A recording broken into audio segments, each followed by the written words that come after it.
if you watch HGTV,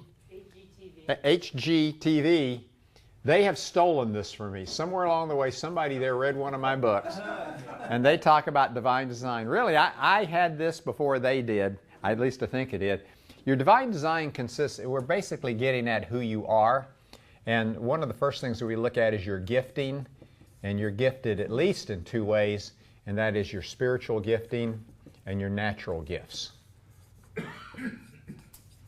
These you don't have in common with lost people. These you do. God, in His common grace, has given lost people gifts as well. And it makes life so much better and easier for them. And so we look at the gifting here. The second thing we look at is, well,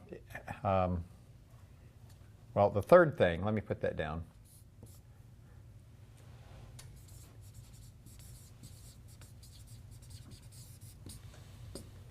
Is temperament.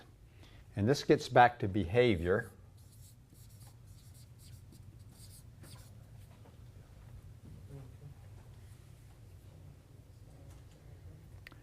And I've talked briefly with you about the temperament tools. Let me go. Yeah, we'll come back to that in just a minute. The temperament tools, you've got the DISC, which has the DISC there, and then you've got the Myers-Briggs. And what the temperament does is it helps us with behavior, and we're discovering that people behave certain ways. So for example, the D temperament, the Ds will have a lot in common. And I have a major presentation on this. This is so important in ministry, helps you to understand people better. And then in between this we have passion. And this is what you care deeply about, what you feel strongly about. It can be a passion for a particular age group or a particular topic, a particular subject. And so this helps you in life. So what is it that really you care about, that gets you stirred up, that gets you to thinking? And so we start off here with gifts. Now this is the design part. Then we have the direction. We could call it divine direction if you want, or God's will for my life. And then finally development. Did I cover this? No.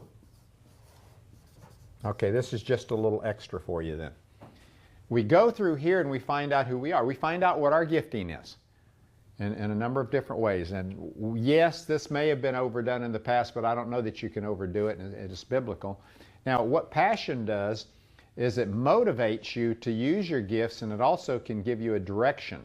So if let's say you have a gift of teaching, I'll make this real simple, and you have a passion for young kids, then what we're telling is I'm going to use my teaching gift with young kids. See, but then we find out there's certain temperaments. So this is a good temperament for teaching. So if somebody has a C, they'll probably be attracted into teaching, because a lot of teachers are Cs. Doctors are Cs. These are people that are into the details, the facts, accuracy, those kinds of things.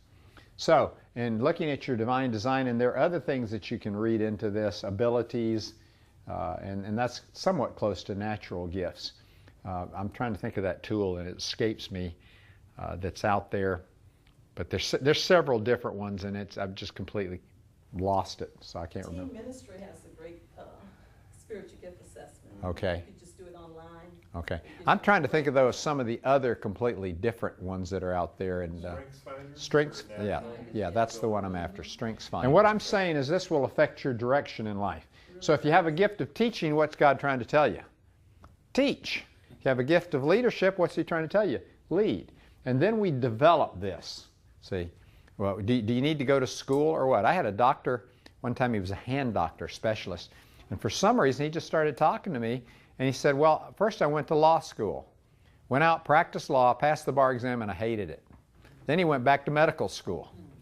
Now, just think of how many years we're talking about. They're probably wasted going to law school to find it, but that's development, and it helps to know your direction ahead of time. I find, though, here at seminary, I have a number of students that are here trying to discover this.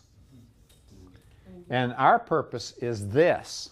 Our assumption is, to some degree, is that you already know this other stuff, and we're here to help you there. But they're actually here trying to find out, what does God want me to do with my life? A large number of them. And they skip this step entirely. So there's an order here. You start here. All right, and this is what we use in this. This is very important to what we're talking about here, and a knowledge of DISC and Myers-Briggs. So if you get a chance to get schooled in these tools, do so.